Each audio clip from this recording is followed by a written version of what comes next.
자, 동생을 죽인 가인에게 하나님이 찾아오십니다.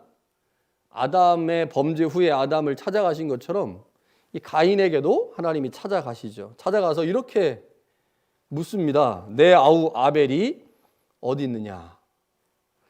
몰라서 물은 거 아니죠?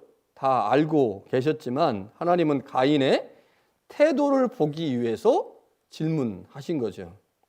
하나님은 가인이 솔직하게 말하기를 바라셨습니다. 그러나 가인은 여전히 하나님을 속일 수 있다고 생각을 했죠. 제사 때도 그랬고요. 아벨을 죽일 때도 그랬고요. 그리고 지금도 역시 하나님을 속일 수 있다고 생각을 합니다. 그래서 이렇게 말하죠. 나는 모릅니다. 내가 동생을 지키는 사람입니까? 왜 나한테 물어보세요? 라고 대답을 하죠. 하나님을 속일 수 있다고 생각하는 가인의 태도가 우리가 볼 때 좀 기가 막힙니다. 어떻게 하나님을 속일 수 있다고 생각을 했지? 우리는 지금 그렇게 생각을 하죠. 그러나 가인의 이러한 모습이 한편으로 이해가 되긴 합니다. 왜냐하면 우리를 보면 그렇거든요. 우리도 이 땅을 살면서 얼마나 많은 순간에 하나님을 속일 수 있다고 생각하면서 삽니까? 우리가 이제 죄를 지을 때 하나님이 우리 보신다고 생각하면 짓지 못할 죄들이 있죠. 그러나 우리가 아무렇지도 않게 죄를 짓는 거 보면 우리도 역시 하나님을 속일 수 있다고 생각을 하는 것 같아요. 여러분, 가인이 어느 정도의 신앙교육을 받았을까요? 얼마나 많이 신앙교육 받았겠습니까? 우리보다 많이 받았겠습니까? 성민 어때? 우리보다 많이 받지 않았을 거예요. 우리 얼마나 지금 체계적으로 많이 받습니까? 무슨 제자훈련, 성경 공부, 설교도 매주 듣죠? 매주 한 편만 듣습니까? 두세 편씩 듣죠? 우리 신앙교육 참 많이 받습니다. 그런데도 여전히 우리 하나님 잘 모르거든요. 하나님에 대해서 말하라고 하면 할 얘기가 별로 없어요. 그런데 가인이 어떻게 하나님을 그렇게 잘 알 수 있었을까? 뭐 불가능했을 수도 있는 거죠. 그러니까 하나님에 대해서 가인이 지금 오해하고 있고 그 오해하는 핵심을 보니 하나님을 속일 수 있다고 생각을 하는데 이제 그러한 가인의 모습을 오늘 우리의 모습과 비교해 보니까 우리도 얼마든지 하나님을 속일 수 있다고 생각하고 있고 그렇게 많이 교육을 받았음에도 불구하고 하나님에 대해서 제대로 이해하지 못하는 우리의 모습을 보면 가인이 그랬을 수도 있겠다. 충분히 이해가 된다라고 생각이 들죠. 하나님은 가인에게 이렇게 말합니다. 내가 무엇을 하였느냐? 내 동생의 피가 땅에서부터 내게 호소하고 있다. 너 무슨 짓 했어? 야, 네가 지금 아무 짓도 안 했다고 하는데 네 동생의 피가 지금 나한테 부르짖고 있어 라고 얘기를 하는 거죠. 히브리서는 이걸 이렇게 설명했어요. 그가 죽었으나 그 믿음으로써 지금도 말한다. 이게 히브리서의 해석입니다. 자, 그러나 레위기 17장 11절에 보면요. 우리가 레위기 공부할 때 공부했죠. 17장에 보면 육체의 생명은 피에 있다라고 말씀합니다. 육체의 생명이 피에 있기 때문에 14절에 보면 모든 생물은 그 피가 생명과 일체다 이렇게 말씀해요. 그러니까 아벨은 분명 죽었죠. 그러나 그 피에 여전히 아벨의 생명이 존재하기 때문에 그 피가 아벨 자신의 억울함을 하나님께 알린 거죠. 그런데 중요한 게 뭡니까? 그 피가 땅으로 흘러갔어요. 생명이 누군가에 의해서 손상된 생명이 땅으로 흘러가니까 그 생명에 대한 대가가 치루어지지 않으면 그 땅은 저주를 받습니다. 그래서 이제 생명은 생명으로 갚아야 되는 거예요. 생명은 생명으로. 이게 이제 구약 성경에 나타난 중요한 구속의 방법이거든요. 속죄의 방법이에요. 생명은 생명으로. 우리의 죄된 생명을 구원하기 위해선 양의 생명이 필요한 거고 예수님의 생명이 필요한 건데 아벨의 생명이 무고한 아벨의 생명이 죽음을 당하면서 그 생명이 땅으로 흘러갔잖아요. 그래서 그 땅이 저주를 받게 돼요. 자, 하나님께서 가인에게 이제 형벌을 내리는데 그 형벌이 뭐냐면 11절에 이렇게 말합니다. 내가 땅에서 저주를 받으리라. 땅에서 저주를 받으리라. 그런데 그 형벌이 구체적으로 무엇인지를 12절에서 설명해요. 그러니까 가인이 죽인 아벨의 피가 땅으로 흘러가므로 가인이 거하고 있는 땅이 저주를 받은 거예요.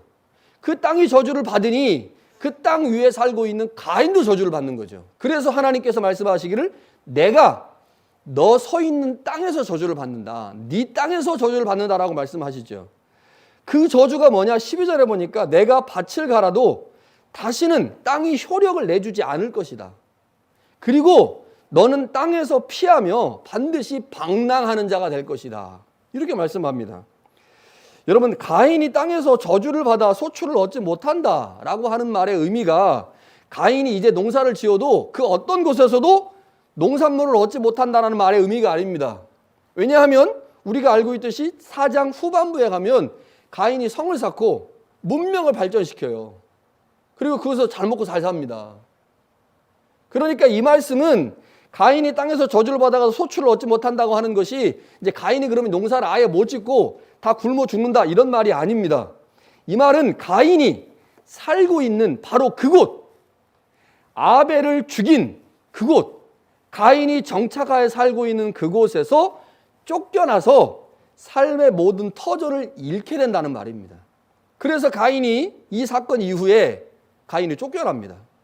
쫓겨나서 에덴 동쪽 노시라는 땅에 거하게 돼요. 그러니까 에덴이라는 장소가 있습니다. 아담과 하와가 에덴 살았죠. 에덴 살다가 쫓겨났어요. 쫓겨나가지고 에덴에서 멀리 떨어진 곳에 정착하지 않았습니다. 에덴 바로 근처에 정착을 했어요. 그 정착한 그곳에서 아벨과 가인을 낳고 그들이 살았죠. 그런데 그곳에서 가인이 아벨을 죽이는 범죄를 저지름으로 가인은 그곳에 자기가 농사를 짓고 있던 바로 삶의 터전에서 쫓겨난 겁니다. 쫓겨나서 다른 곳으로 정착을 하게 된 거죠. 자, 그래서 가인에게 하나님이 말씀하신 또 다른 징벌인 가인이 땅에서 유리하는 자가 된다.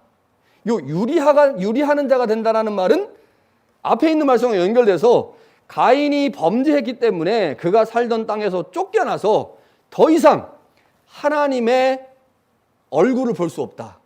하나님의 인도를 받을 수 없다. 하나님의 돌보심을 받을 수 없다라고 하는 말입니다. 그러니까 가인에게 내려진 두 가지 징벌은 모두 가인이 살던 그 장소를 떠나서 다른 곳으로 가서 살 수밖에 없고, 그런데 그 다른 곳의 특징이 뭐냐? 하나님의 인도하심을 받을 수 없는 곳입니다. 다시 말하면 가인은 이제 하나님 없는 삶을 살게 되는 거예요. 하나님 없는 삶. 하나님 없는 삶을 살게 된다는 사실을 가인이 알았기 때문에 14절에 이렇게 말합니다. 주께서 오늘 이 지면에서 나를 쫓아내시면, 하나님과 함께 거하고 있는 이곳에서 나를 쫓아내시면 내가 더 이상 주의 낯을 배울 수 없습니다. 그러면 사람들이 나를 죽이려고 할 텐데. 무슨 말이에요? 하나님의 낯을 지금까지 봤어요. 그래서 하나님의 돌보심과 인도하심을 경험했는데 이제 하나님의 보호하심의 영역에서 떠나서 다른 곳으로 가게 되면 나 이제 내가 아벨을 죽인 그 사건으로 인해서 누군가의 보복을 당해서 내가 죽을 수도 있는데 더 이상 하나님의 인도하심을 볼 수가 없는데 그러면 나 어떻게 합니까? 하나님 나 살려주세요 라고 이야기를 하죠. 신세를 한탄하는 그 가인을 보시고 하나님께서 그래 네가 네 목숨을 보존할 수 있도록 내가 표를 줄게 라고 말씀하시면서 가인이 하나님을 떠난 삶을 살지만 그래도 가인의 목숨은 부지하게 해주십니다. 하나님이 어떠한 상황에서도 살고자 하는 자에게 은혜를 베푸시는 분이라는 사실을 이 부분에서 확인할 수가 있죠. 그러니까 가인에게 내리신 형벌의 핵심은 뭡니까? 함께 살고 있었던 하나님과 하나님의 통치와 하나님의 다스리심을 받고 함께 살고 있었던 그곳이 어딘지 모르지만 아마 에덴 동산 근처이겠죠? 그런데 거기에서 지금 쫓겨나게 된 거예요. 그러니 그곳에서 농사지며 살았는데 더 이상 농사를 지을 수도 없죠. 쫓겨나게 돼요. 그리고 그곳에 거하게 되면 하나님의 인도와 보호하심을 받았는데 그 인도와 보호하심도 받지 못하는 상황 가운데 놓이게 된 거죠. 그래서 가인이 지금 두려워하고 있는 겁니다. 우리도 그렇지 않습니까? 우리가 이제 유니팩에 살다가 갑자기 우리한테 우리 있는 돈 다 뺏어놓고 너 니자인에 가서 살아. 니자이나. 근데 니자인에 아무것도 없어. 아무것도. 근데 니자이나 사람들이 제가 이제 그쪽으로 살아야 되는데 위니펙에서 이주해 오는 박운장이라는 사람이 살인자야. 이런 소문이 돌았어요. 니자이나에. 살 수 있겠습니까? 무서워서. 가면 나 죽일 것 같은데. 그리고 여기는 하나님의 인도와 보호하심이 있는데 그 동네는 없어. 하나님이 그곳까지 안 오셔. 그러면 굉장히 무섭잖아요. 그러니까 이런 지금 상황 가운데 놓인 게 지금 가인의 모습이죠. 자, 그런데 여기서 우리가 매우 궁금해하는 한 가지 문제가 등장을 하죠. 이게 뭡니까? 가인이 하나님께 말하기를 나를 만나는 자가 나를 죽이겠나이다 라고 하면서 가인이 두려워하는 사람들이 본문에 등장을 합니다. 누굴까 이 사람이? 누굴까? 굉장히 궁금하죠. 제가 목회를 이제 수십 년 했잖아요. 수십 년 하면서 중고등부 청년부를 많이 지도해 봤는데 중고등부 청년부들 친구들이 이 문제에 대해서 굉장히 민감해요. 그리고 질문을 많이 합니다. 도대체 이 사람이 누구냐? 많이 물어봐요. 그런데 속 시원하게 대답해 주는 사람들이 없나 봅니다. 그래서 이것이 잘 안 풀려가지고 신앙에 대한 깊은 고민이 생겼어요. 성서는 뻥을 치는 책인가? 우리에게 사실을 말하지 않고 뻥을 치는 책인가? 도대체 뭔가? 이러면서 이 고민을 상당 부분 하는 상황에서 해결이 안 되니까 교회를 떠나기도 하고 신앙의 회의를 뭐 여러 가지들이 회의가 생기겠지만 그중에 중요한 부분을 차지하는 것 중에 하나가 이 가인이 만난 사람, 조금 더 구체적으로 말하면 가인의 아내. 가인이 도대체 누구랑 결혼한 거야? 생각해 보세요. 아담, 하와, 가인, 아벨, 4명이 있었죠? 근데 아벨은 죽었어. 그럼 3명 남았어. 그럼 가인이 도대체 누구랑 결혼한 거야? 누구랑? 가인이 도대체 만나기를 두려워한 사람이 누구야? 그러니까 지금 한번 그림을 그려보세요. 아담과 하와는 에덴 동산에 살았어요. 에덴 동산, 울타리가 쳐져 있는 정원입니다. 이 에덴이라는 말이 울타리가 쳐져 있는 정원 같은 거예요. 살다가 하나님의 진노하심으로 이들이 쫓겨났죠. 그래서 에덴 동산 옆으로 멀지 않은 곳으로 이주를 해서 거기서 살게 됐어요. 살다가 가인이 그곳에서 범죄함으로 다시 쫓겨났죠. 그래서 에덴 동편 노시라고 하는 땅에 가인이 거주했어요. 지금 거주지가 3군데 나와요. 에덴 동산 옆에 아담과 하와가 거주했던 장소, 그리고 놋. 자, 이렇게 보면 에덴 동산 바깥에 사람이 있는 것처럼 느껴지잖아요.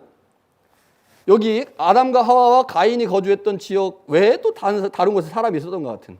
그러니까 지금 우리는 요 공간만을 얘기하기 때문에 공간 안에 사람들이 한정되어 있지만 공간 바깥으로 우리의 시선을 돌리면 에덴 동산 바깥에 혹은 가인과 아벨이 거주했던 장소 바깥에 가인이 나중에 거주하게 되는 놋이라고 하는 공간 바깥에 사람이 있는 것처럼 그렇게 느껴집니다. 그래서 사람이 분명히 있을 것 같은데 창세기를 아무리 읽어도 창세기엔 사람이 나옵니까? 안 나옵니까? 안 나와요. 가인의 아내, 셋의 아내, 그 다음에 가인이 만나기를 두려워하는 사람, 이 정도만 나오지 그 사람들이 어떤 사람인지 모릅니다. 자, 이 문제를 해결하려고 학자들이 얼마나 애를 많이 썼겠어요? 그렇겠죠. 애를 많이 썼어요. 자, 대략 한 3가지 정도의 해결책이 나왔습니다. 자, 첫 번째는요, 가인이 두려워했던 사람의 존재를 사람이라고 말하지 않고 동물이다, 혹은 그 동물과 유사한 어떤 존재라고 주장하는 사람들이 있습니다. 이 견해를 주장하는 사람들은요, 가인이 두려워한 존재를 짐승이나 천사라고 말합니다. 그래서 나름대로 이 성경에 나와 있는 원문을 분석을 해가지고 이게 사람이 아니고 동물이거나 혹은 천사일 거다라고 열심히 주장을 합니다. 그래서 이 사람들의 주장을 쭉 따라가다 보면 그러네, 가인이 만나기를 두려워하는 사람이 사람이 아닐 수 있겠네, 동물일 수 있겠네 라고 생각을 해요. 그러나 이 주장의 가장 큰 약점은 뭐겠습니까? 4장 17절에 나오는 가인의 아내를 설명 못하는 거예요. 가인이 동물하고 결혼합니까? 동물하고 결혼해서 애를 낳아요? 아니면 가인이 막 천사랑 결혼해서 애를 낳습니까? 말이 안 되잖아요. 그러니까 이걸 주장하는 사람들은 가인의 아내를 설명해낼 수 있어야 되는데 그거는 설명이 안 됩니다. 그래서 이 주장은 허무맹랑한 주장으로 이제 생각할 수가 있죠. 두 번째는요, 몇몇의 학자들이나 설교자들이 아담과 하와 이외에 또 다른 사람들이 있었다고 주장을 해요. 그러니까 아담과 하와가 있고 이 사람들 말고 또 다른 사람들이 있었다. 자, 이들은 첫 인류인 아담을 하나의 개인, 하나의 이름이라고 생각하지 않고 이 아담을 온 인류를 대표하는 존재로 인식하는 거예요. 그러니까 이제 아담이라고 하는 말은 고유명사가 아닙니다. 고유명사가 아니에요. 박운장 이런 말이 아니고 아담이라고 하는 말은 우리말로 하면 사람이란 말이에요. 사람. 그러니까 에덴 동산 안에 있는 아담은 에덴 동산 바깥에 있는 모든 사람들을 대표하는 하나의 대표성을 가진 존재라고 인식을 하는 거죠. 그 대표성을 가지고 있는 그 사람이 하나님과 함께 에덴 동산에 살았어요. 그런데 그 사람이 죄를 지은 거죠. 그래서 온 인류가 타락한 거다. 이렇게 이제 설명을 하는 겁니다. 자, 이들은 창세기 1장의 창조 이야기와 2장의 창조 이야기가 사실적으로 매우 불일치하는데 이러한 불일치를 근거로 해서 1장의 사람은 에덴 동산 바깥에 있는 사람을 창조하신 거고 2장의 아담은 에덴 동산 안에 있는 사람을 창조하신 거다 라고 하면서 창조를 2번 했다고 말합니다. 그러니까 1장에 에덴 동산 바깥에 있는 사람을 창조한 거예요. 그러니까 에덴 동산 바깥에 사람이 바글바글 사는 거예요. 바글바글 살아. 그리고 2장은요 에덴 동산 안에다가 새로운 사람을 다시 창조한 거예요. 그게 누구예요? 아담이야. 그리고 그 아담은 바깥에 있는 사람들을 대표하는 사람. 이렇게 생각을 하는 거죠. 어떻습니까? 정민아? 좀 설득이 돼? 썼어? 자, 이렇게 보면 이런 근거로 이런 주장을 보면 가인이 두려워하는 사람의 정체가 어떤 존재인지를 밝힐 수는 있죠. 근데 문제가 뭐냐면요. 하나님께서 사람을 2번 창조한 게 됩니다. 이거를 이제 뭐라고 부르냐면 이중 아담론이라고 불러요. 이 이중 아담론은 이단 사상이라고 지금 정제가 됐습니다. 문제가 뭐냐? 근데 이거는 이제 신학적으로 이중 아담론이라고 해서 2번 창조가 됐다는 것을 신학적으로 문제 제기할 수 있죠. 그런데 더 심각한 문제는 뭐냐면요. 5장 1절부터 3절이에요. 5장 1절부터 3절. 5장 1절부터 3절을 읽어보면 아담의 계보가 이렇다라고 하면서 하나님이 사람을 창조하실 때 하나님의 모양대로 지으셨다. 남자와 여자를 창조하셨고 그들이 창조되던 날에 하나님이 그들에게 복을 주시고 그들의 이름을 사람, 아담이라고 일컬으셨다. 그러니까 1장에 나오는 사람을 남자와 여자를 5장 2절에서 3절에서 보니까 뭐라고 되어 있어요? 아담이라고 일컬었다는 거죠. 그러니까 1장에 나오는 사람도 다 뭐예요? 아담의 아담. 1장에 나오는 남자와 여자라고 하는 히브리어가 아담이라는 히브리어는 아니지만 5장에 가면 1장과 2장의 창조가 2번 창조된 게 아니라 하나의 창조다라고 하는 것을 5장에서 설명하거든요. 이 5장 1절부터 2절과 3절의 내용을 설명해내지 못하면 이 2번째 견해는 이중 아담론이 되면서 문제가 있는 거죠. 자, 첫 번째 견해도 문제가 있고 2번째 견해도 문제가 있습니다. 그럼 이제 뭐만 남았어요? 3번째 견해만 남았어요. 3번째. 잘 따라오고 계시죠? 네, 오늘 제가 의도한 건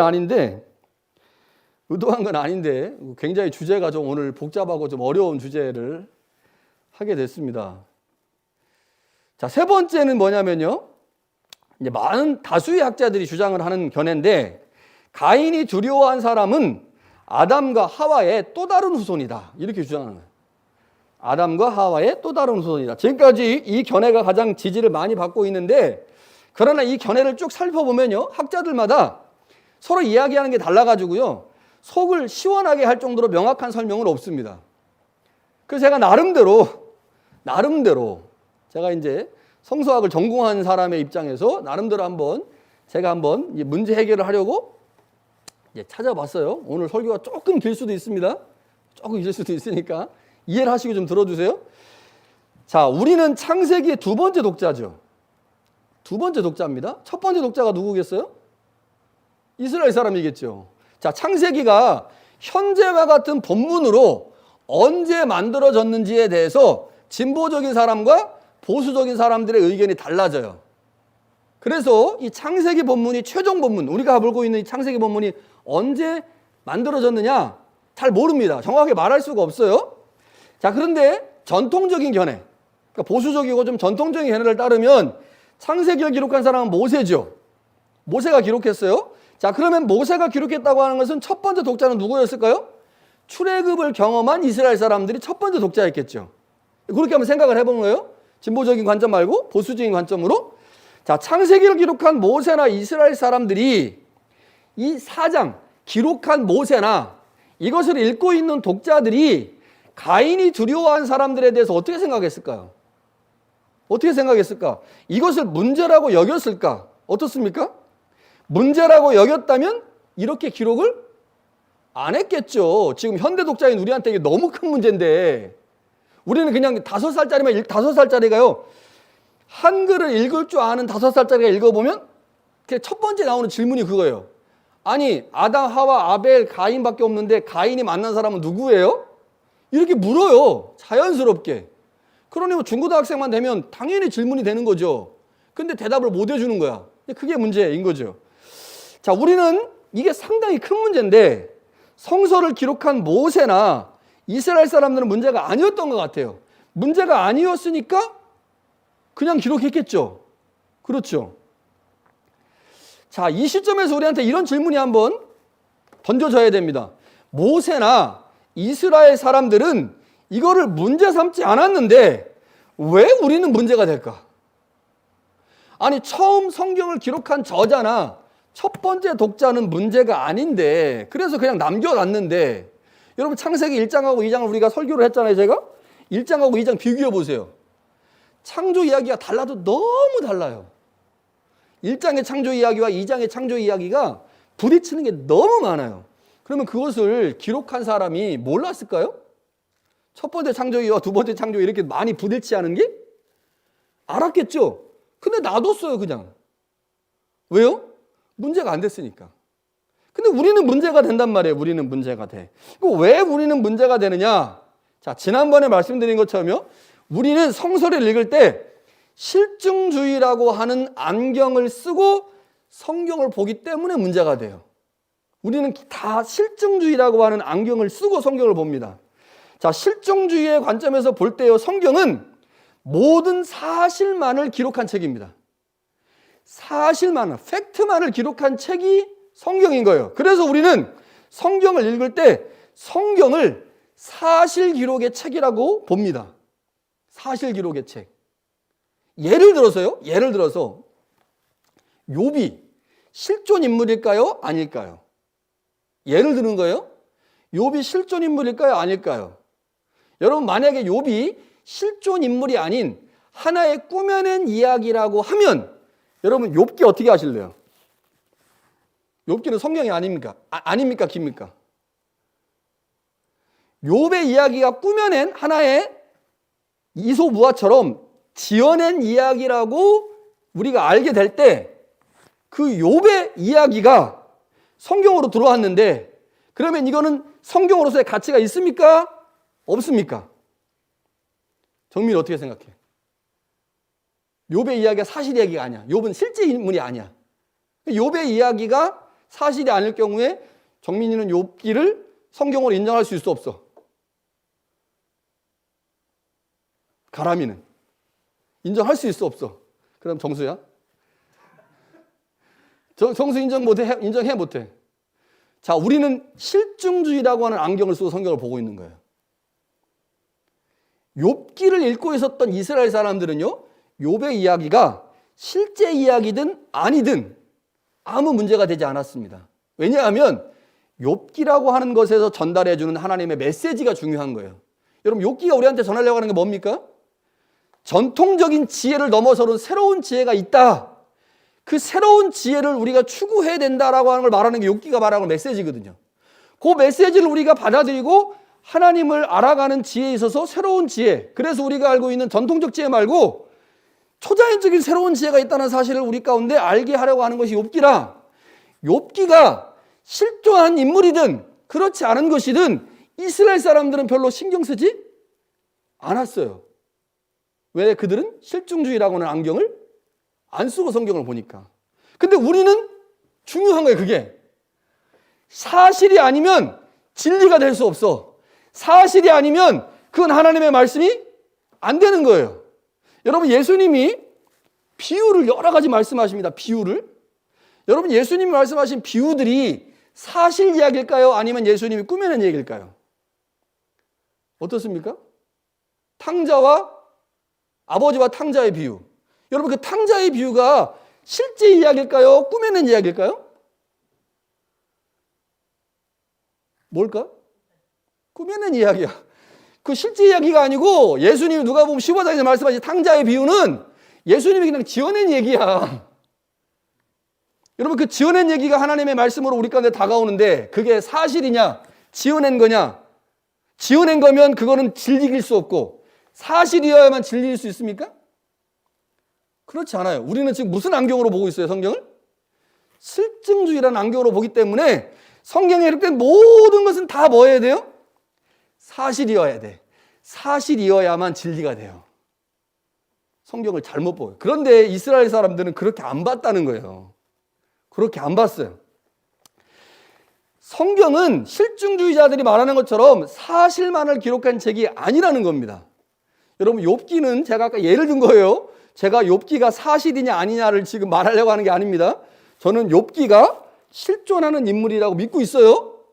여러분, 욥기는 실존하는 인물인데 만약에 그게 실존하는 인물이 아니어도 이스라엘 사람들은 문제가 없었다는 거야. 근데 우리는 문제가 생기는 거고. 자, 창세기 1장부터 4장에 기록된 내용들은요, 그 당시에 일어난 모든 사건을 정확하고 사실적으로 기록한 게 아닙니다. 그러나 우리는 어떻게 이해하고 있어요? 1장부터 4장까지를? 그 당시에 일어난 모든 사건을 정확하고 사실적으로 기록했다고 봐요. 그러니까 문제가 생기는 겁니다. 1장부터 4장은 그때 일어난 일을 모두 기록한 게 아닙니다. 아마 그때 일어난 일을 모두 기록했다면 4장으로 되겠어요? 4장으로 되겠습니까? 안 되죠. 몇백 장을 갖다 쏟아 못 썼을 거야. 근데 4장만 기록해서 아주 간략하고 의미 있는 것만 축약해서 기록을 한 거죠. 따라서 우리는 창세기 1장부터 4장을 통해 그 당시 일어난 일이 실제로 어떤 일이 일어났는지 모릅니다. 다 기록한 게 아니니까. 사실적으로 우리가 지금 생각하는 것처럼 기록한 게 아니니까.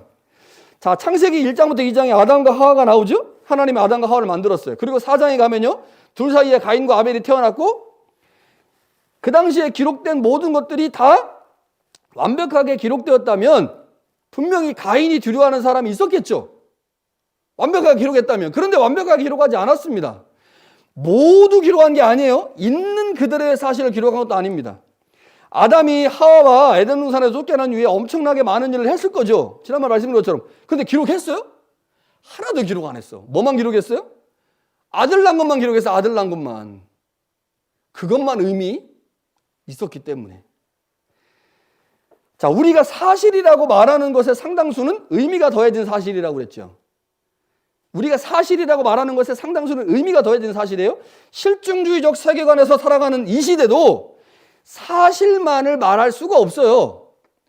사실은 있죠. 그러나 그 사실에 의미를 부여해서 내가 그것을 말하기 때문에 내가 정민이에 대해서 말하는 순간 정민이에 대한 사실은 다 무슨 사실이에요? 의미가 더해진 사실입니다. 내가 제 아내한테 정민이에 대해서 말할 때 정민이라고 하는 것은 딱 하나의 사실만 있습니다. 이정민. 그거 딱 하나 사실이야. 그리고 정민이의 성격, 정민이의 태도, 정민이의 신앙생활, 정민이의 어쩌고저쩌고 이건 다 뭐예요? 내가 이해한 정민이야. 그건 뭐예요 다? 의미가 더해진 사실이거든. 그런데 나는 집사람한테 말하면서 내가 말하고 있는 정민을 다 뭐라고 말하고요? 다 사실이라고 말해요. 다 사실이라고 말해요. 이래요 우리가 지금. 여러분, 그런데 실증주의라고 하는 안경이 없던 그 당시는 어떻겠습니까? 사실이냐 아니냐 중요해요? 하나도 안 중요합니다. 하나도. 이게 지금 사실이냐 아니냐가 그렇게 중요하지 않은 시대를 그 당시엔 살았어요. 그런데 우리는 그렇지 않다는 거죠. 자, 그런데 창세기가 기록할 당시의 상황에 대해서 우리가 이해를 했어요. 우리는 사실을 중요하게 생각해. 사실이 진리라고 생각해. 진짜라고. 그러나 성서가 기록될 당시에 그리고 성서의 첫 번째 독자들은 사실이 그렇게 중요하지 않았어요. 그런데도 여전히 이 문제는 해결됩니까? 안 됩니까? 이 문제? 가인의 두려워하는 사람의 문제는 해결돼야 안 돼요? 해결 안 되지. 아니 목사님, 아니 답은 얘기 안 하고 맨 딴 얘기만 그렇게 지금 예배 시간 다 끝나갔는데 설교를 앞으로 한 15분 더 해야 되는데 큰일 났네. 다음 주에 해야 되나. 아니 지금 이거 할 얘기는 안 하고 엉뚱한 얘기만 자꾸 해가지고 왜 욥기 얘기는 해가지고 자꾸 시간만. 우리는 여전히 궁금합니다. 성경을 읽고 있는 첫 번째 독자들에게 가인이 두려워한 사람의 정체가 큰 문제가 아닐 수 있어요. 궁금한 점도 아니었을 것입니다. 그런데 여전히 우리는 이것이 궁금하고 중요하죠. 따라서 현대 독자들의 궁금증을 풀어내는 것이 오늘 이 시대의 목회자의 과제가 아닌가 싶어요. 그런 점에서 이들의 정체를 추론해 볼 필요가 있습니다. 자, 추론. 아주 짧은 시간에 추론할 거예요. 자, 창세기 4장과 5장을 보면 있는 그대로 기록하지 않았어요. 사실을 기록한 게 아닙니다. 중요한 의미적인 것들을 기록한 거예요. 자, 그런데 가인이 두려워하는 사람의 정체가 누군지 혹은 가인의 아내에 대해서 알 수 있는 실마리를 제공해 놨습니다. 4장과 5장에. 그걸 찾아야 돼요. 자, 4장 3절에 보니까요. 제가 설교를 막 너무 오래 하니까 이제 예배 드리던 성도들이 하나씩 나가고 있습니다. 예. 괜찮습니다. 나가도. 자, 실마리가 있는데 4장 3절에 보니까 이런 말씀이 있습니다. 세월이 지난 후에 4장 25절에 보면요. 하나님이 내게 가인이 죽인 아벨 대신에 다른 씨를 주셨다. 5장 3절에 보니까요. 아담은 130세의 자기 모양 곧 자기의 형상과 같은 아들을 낳아 이름을 셋이라 하였다. 이렇게 돼 있어요. 자, 창세기 4장에서 아담과 하와가 가인과 아벨을 낳았죠. 그들이 자라서 직업을 갖게 됐습니다. 그리고 시간이 얼마 흘렀습니다. 여기서 얼마의 시간이 흘렀다고 되어 있는데 얼마인지 몰라요. 자, 세월이 지난 후에 가인과 아벨이 제사를 드렸고 그 일로 인해서 아벨이 죽었죠. 자, 그런데 4장 25절에 보니까 아벨이 죽었어요. 근데 언제 죽었나 몰라. 그런데 이렇게 되어 있습니다. 아담이 다시 자기 아내와 동침하매 그가 아들을 낳고 그의 이름을 셋이라 하였으니 이는 하나님이 내게 가인이 죽인 아벨 대신에 다른 씨를 주셨다 함이라. 자, 그러면 여기서 우리 추론할 수 있습니다. 가인이 아벨을 죽였어요. 아벨을 죽이고 나서 시간이 많이 지난 후에 셋을 낳았을까요? 아니면 아벨이 죽고 나서 얼마 지나지 않아서 셋을 낳았을까요? 이 표현을 보면 얼마 지나지 않아서 낳은 거죠. 아벨이 죽었어. 가인은 범죄에서 떠났죠. 떠났고 아벨은 죽었어. 그러면 대를 이을 사람이 없으니까 당연히 아벨 대신에 누군가를 낳은 거겠죠. 그러니까 셋은 아들이라는 것이 중요하지만 아벨을 자신의 대를 이을, 가인이 범죄했으니까 아벨을 자신의 대를 이을 사람이라고 생각했는데 아벨이 죽었기 때문에 아벨 대신에 누구를 낳은 거예요. 그게 셋이라고 하는 사람의 이름입니다. 자, 그러니까 아벨이 죽은 후에 얼마 지나지 않아서 셋을 낳았을 거예요. 자, 그런데 5장 3절에 보니까요. 아담이 죽은 아벨 대신에 셋을 낳은 나이가 몇 살이냐? 130입니다. 130에 나온 거예요. 그러면 가인과 아벨이 제사를 드린 시점이 어느 정도 될까요? 아벨이 죽고 나서 얼마 되지 않아서 셋을 낳았다면 아벨이 제사를 드리고 나서 얼마 되지 않아 죽었겠죠. 그러면 셋을 낳은 아담의 나이가 130이야? 그러면 제사를 드린 때가 언제쯤이겠습니까? 넉넉하게 잡아도 아벨의 나이 125세. 125세에 아벨이 죽었어. 그리고 나서 몇 년 있다가 아담이 아벨 대신에 셋을 낳았겠죠. 그러면 아벨이 가인과 제사를 드린 시점이 대략 한 125살, 아담의 나이 125살 정도 되었을 때라고 생각할 수 있겠죠. 자, 그런데 창세기 5장을 쭉 보니까요. 아담의 족보에 아담의 후손들이 아들을 낳은 나이가 있는데 제각각이에요. 자, 게난의 경우에 70세 아들을 낳았어요. 마할렐리나 에녹은 65세에 나왔습니다. 자, 에노스는 90세에 나왔고요. 100세에 아들을 낳은 사람들도 있어요. 그러니까 평균 나이가 900살이기 때문에 100살부터 낳기 시작해가지고 한 700살까지 낳는 거야. 막 자식을. 그러면 아담과 하와가 몇 살에 가인과 아벨을 낳았을까? 몰라요? 모르지만 자, 여기에 나와 있는 아담의 후손들의 나이를 쭉 보니까 한 60 정도 애를 낳기 시작했다. 그러면 아담이 50 정도의 가인을 낳았다고 생각해 보세요. 그리고 한 3살 터울이라고 생각하면 50 한 3 정도 낳겠죠. 그러면 가인이 태어난 50부터 셋이 태어날 때까지 몇 년이에요? 대략 한 80년이야. 그러니까 가인이 태어나고 아벨이 태어나고 그 다음 셋이 태어날 때까지 대략 한 80년, 7, 80년 정도 시간이 있어요. 요 사이에 자식이 있었을까요? 없었을까요? 엄청나게 있었을 거야.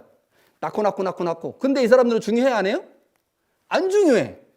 그런데 첫 번째 아들이 자신의 대를 이어야 되는데 범죄했어. 두 번째 아들이 그럼 이어야 되는데 그 아들이 죽었어. 그러면 그 다음 아들이 있을 거 아니에요. 그 다음 아들에게 대를 잇게 해야 되는데 가인과 아벨의 사건을 통해서 아담이 어떻게 생각했냐면 하나님이 나에게 지금 태어나서 자라고 있는 아들 말고 아벨 대신에 다른 아들을 주실 것이다 라고 하면서 이미 태어난 아들들에게 자신의 대를 물려주지 않은 겁니다. 그리고 누구한테 물려줬어요? 130에 태어난 그 아기한테. 제가 알고 있는 교수님이 한 분 계신데 이분이 딸 둘에다가 아들이 하나 있었는데 그 아들이 아파트에서 5살 때 떨어져서 죽었어요. 그거를 엄마가 봤어요. 떨어져 죽는 아들을. 근데 이분이 이미 있는 다른 자식으로 만족이 안 되는 거예요. 그 아들, 죽은 아들에 대해서. 그러니까 그 아들 대신에 다른 애를 낳더라고요. 근데 곧 태어난 애가 딸이었는데 생긴 게 비슷해가지고 이분이 이 새롭게 태어난 딸을 자기 죽은 아들처럼 생각을 하더라고요. 그러니까 아벨이 언제 죽었는지 모르지만 가인과 아벨이 태어난 후에 아벨이 죽기까지 많은 아들들이 있었을 거 아닙니까? 그런데 그 아들들은 자신이 사랑했던 아벨을 대신할 수 없고 아벨 대신에 새로운 생명이 태어나서 그 새로운 생명을 통해서 하나님께서 아벨을 대신하게 하셨다라고 하는 것이 4장 25절 이야기입니다. 자, 그렇다고 하면 아담과 하와가 80년 동안 무수하게 많은 자녀를 낳았을 거죠. 근데 그 자녀는 불행하게도 성경에 기록되지 않았습니다. 그들에겐 별로 중요한 이야기가 아니었으니까. 그러니까 가인이 자기가 살고 있는 동네에서 추방돼가지고 다른 곳으로 나갈 때 그 지역뿐만 아니라 다른 지역에도 가인의 다른 후손들이 충분히 있었다라고 추론할 수가 있죠. 여러분 가인이 이렇게 말하면 나를 만나는 자마다 나를 죽이겠나이다. 그럼 가인이 나를 만나는 자마다 나를 죽인다고 하면 가인이 지금 자신의 동생 아벨을 죽인 사건을 다른 사람들이 알고 있다는 얘기, 모르고 있다는 얘기예요? 알고 있다는 얘기죠. 어떻게 알겠습니까? 아담과 하와의 후손이니까 아는 거죠. 같은 시족이니까 아는 거예요. 같은 시족이니까. 그러니까 이 말씀은 가인이 아벨을 죽인 사건을 누군가가 알고 있고 그래서 자신을 보복한다고 하는 것에 대한 두려움이 있는 것을 의미하기 때문에 종합적으로 보면 가인이 두려워한 사람은 분명 아담과 하와의 또 다른 후손일 거라요. 또 다른 후손. 성경에는 나와 있지 않지만 가인과 아벨이 태어난 이후에 셋이 태어나기 전까지 많은 가인의 후손들이 있었을 것이고 그들 중에 누군가를 두려워한 게 가인의 지금 모습이라고 하는 거죠.